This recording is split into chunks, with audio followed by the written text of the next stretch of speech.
I have a friend with an extremely important job.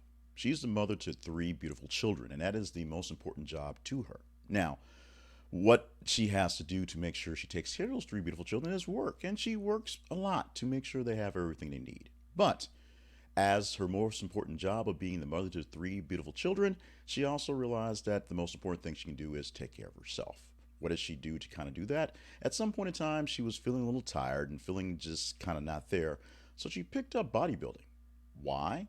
Because, that's what millennials do these days.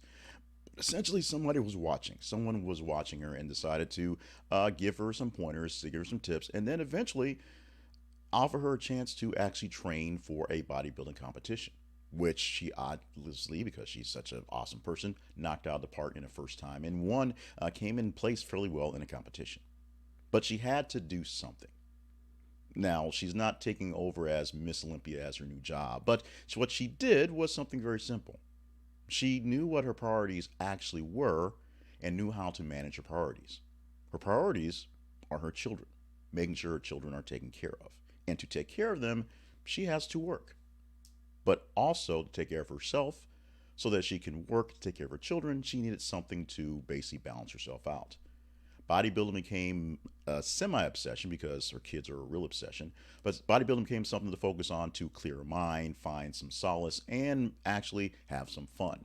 She joined a community of people who were into the same things and really got a chance to grow and learn. And now she's actually learning to be a trainer so that maybe she can do less other work and do more work doing things that she kind of loves. It's how it works out. Know what your priorities are. Like, is your priority your children, your family, some specific thing you want to do? Know what you must do to support that.